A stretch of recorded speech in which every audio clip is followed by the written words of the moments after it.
दोस्तों, लोगों के साथ प्रयोग रॉबर्ट पी एबेल्सन, कर्ट पी फ्रे एडन, पी ग्रेग द्वारा मनोविज्ञान में इस बुक समरी का पार्ट 1 में आप सभी का स्वागत है। दोस्तों, यह बुक समरी हमने 2 पार्ट में बांटी है, तो चलिए शुरुआत करते हैं पार्ट 1 की।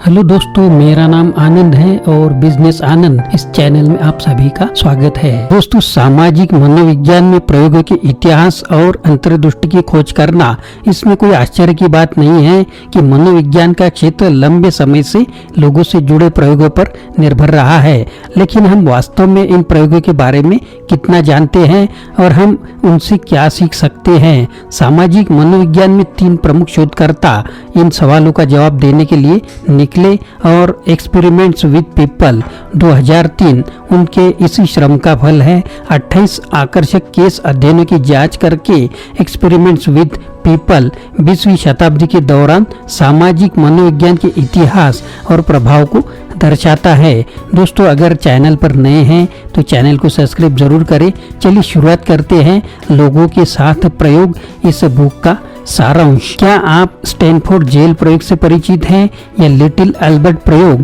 कुख्यात मिलग्राम प्रयोग के बारे में क्या ख्याल हैं? हालांकि ये तीनों प्रयोग अपनी प्रकृति और कार्य प्रणाली में बहुत भिन्न भिन्न प्रकार के हैं, लेकिन उनमें कुछ बुनियादी बातें समान हैं। शुरुआत के लिए वे सभी 20वीं सदी के दौरान किए गए लोगों से जुड़े प्रसिद्ध प्रयोग थे। इनमें से प्रत्येक प्रयोग ने कुछ नैतिक रूप से संदिग्ध अनुसंधान विधियों को भी लागू किया और मानव स्वभाव के बारे में कुछ परेशान करने वाली सच्चाइयों का खुलासा भी किया। हालांकि ये प्रयोग केवल विभिन्न प्रयोग के अध्ययनों की सतह को खरोंचते हैं जो मानव विषयों का उपयोग करके किए गए हैं, और जबकि कुछ उपरोक्त प्रयोगों की तरह बहुत डरावने परिणाम देते हैं। अन्य हमें बस कुछ दिलचस्प जानकारी प्रदान करते हैं जो हमें प्रभावित करती है। क्या आप मानव मानस की गहरी परतों को करीब से देखने और शायद असुविधाजनक देखने के लिए तैयार हैं? आइए गोता लगाते हैं। अध्याय 1। मिलग्राम प्रयोग में हमें प्राधिकार के प्रति आज्ञाकारिता के बारे में क्या सिखाया है? मिलग्राम प्रयोग का संचालन स्टैनली मिलग्राम नामक एक सामाजिक मनोवैज्ञानिक द्वारा किया गया था, जो 1960 के दशक के दौरान अभ्यास कर रहे थे। यदि आप प्रथम विश्व युद्ध और द्वितीय विश्व युद्ध के इतिहास से थोड़ा परिचित हैं, तो आप जानते हैं कि इस दौरान न्यूरनबर्ग युद्ध आपराधिक मुकदमे पूरे जोरों पर थे। ये परीक्षण नाजियों के अपराध का आकलन करने के लिए आयोजित किए गए थे, जिन्हें मित्र राष्ट्रों द्वारा हिटलर को हराने के दौरान पकड़ लिया गया था, क्योंकि इन व्यक्तियों ने नरसंहार में सहायता की थी। हिटलर के साथ मिलकर सामूहिक नरसंहार की साजिश रची थी और मानवता के खिलाफ कई अपराध किए थे, इसलिए उनका अपराध लगभग निर्विवाद माना गया था। हालांकि अपने बचाव में अपराधियों ने तर्क दिया कि वे बुरे लोग नहीं थे और उन्होंने अकेले ही लाखों लोगों को मारने का प्रयास नहीं किया होगा, बल्कि उन्होंने तर्क दिया वे केवल आदेशों का पालन कर रहे थे।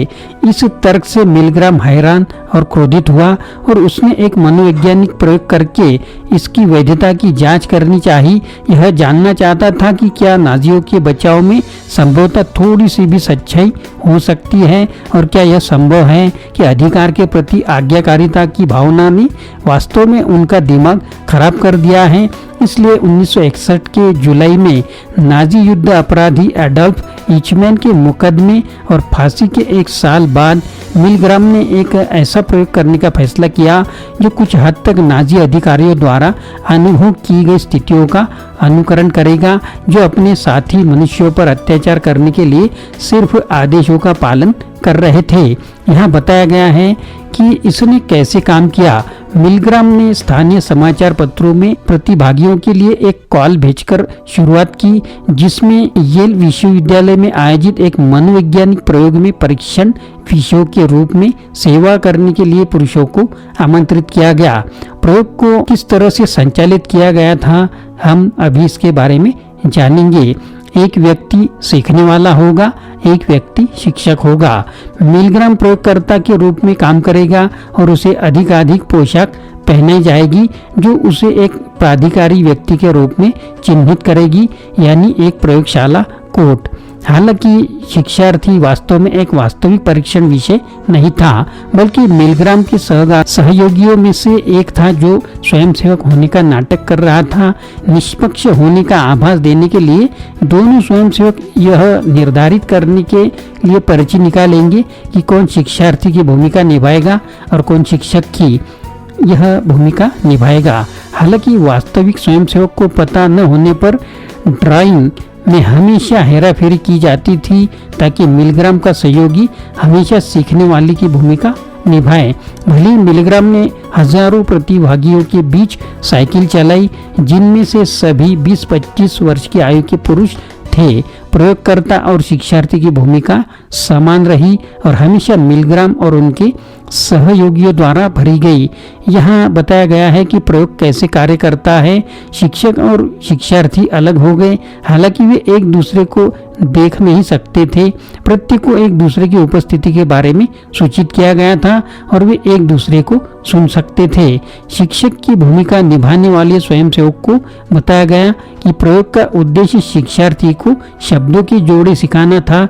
यदि शिक्षार्थी ने इसे गलत पाया तो प्रयोगकर्ता ने शिक्षक को बिजली का झटका देने के लिए कहा।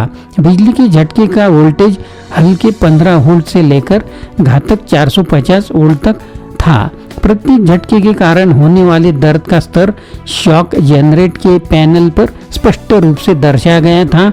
इसका मतलब यह था कि शिक्षक ने चाहे किसी भी स्तर का झटका चुना हो, वे इस तथ्य से बचने में असमर्थ होंगे कि वे जानबूझकर दूसरे इंसान को पीड़ा पहुंचा रहे थे। हालांकि शिक्षक को बताया गया था कि भले झटके से काफी दर्द होगा, लेकिन उन्हें हुई पीड़ा के लिए जिम्मेदार नहीं ठहराया जाएगा। उस जानकारी को प्रस्तुत करने के बाद क्या आप परिणाम की उम्मीद करेंगे? क्या आप उम्मीद करेंगे कि जब शिक्षक का सामना विद्यार्थी की दर्द भरी चीखों से होगा तो वह रुक जाएगा?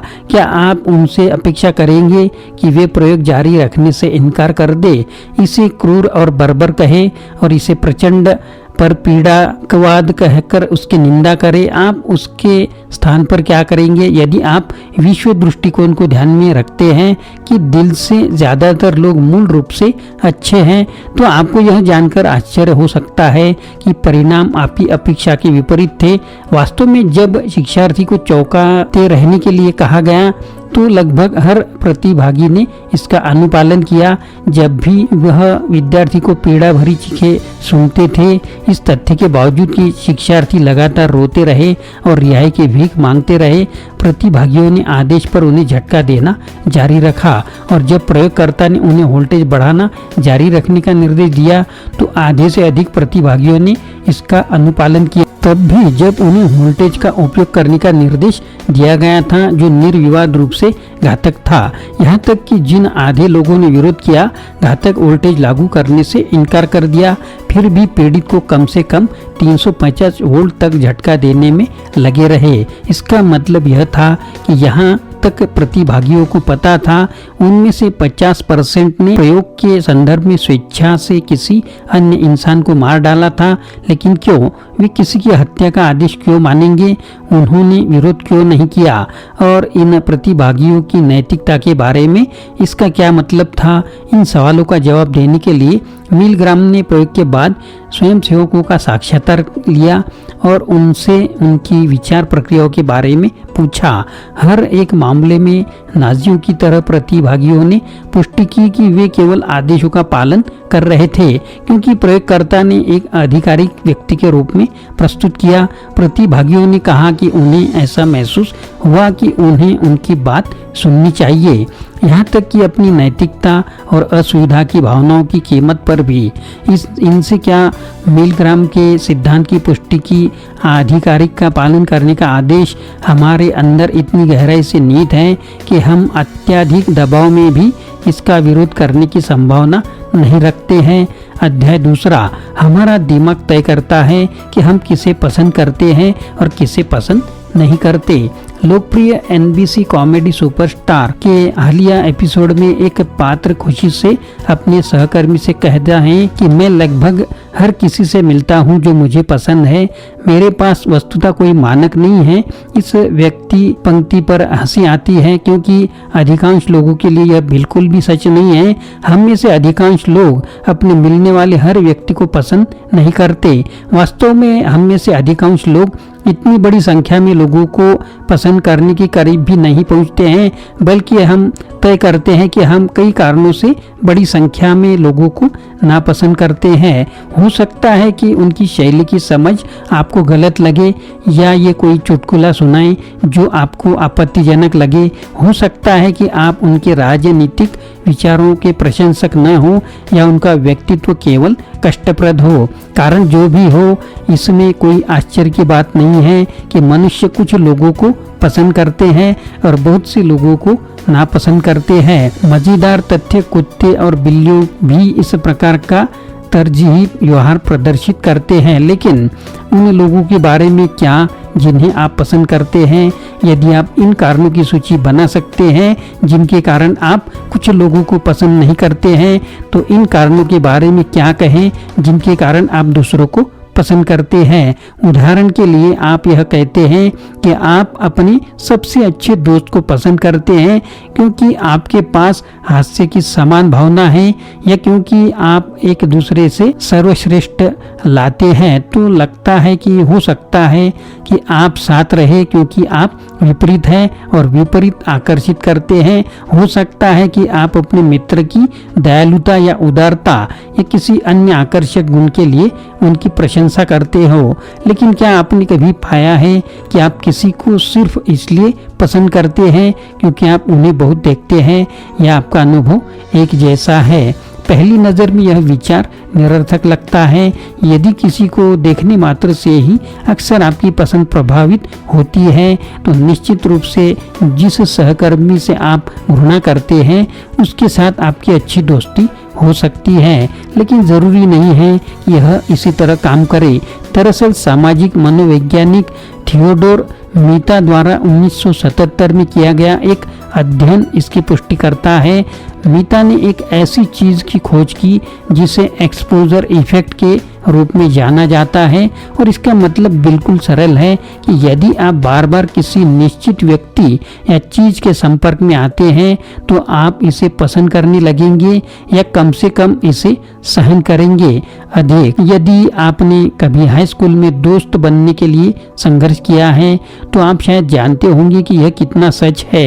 यदि आप वास्तव में कहीं भी फिट नहीं बैठते हैं तो आप बच्चों के एक समूह के साथ जुड़ गए हैं जो किशोर समाज के हाशिए पर मौजूद है।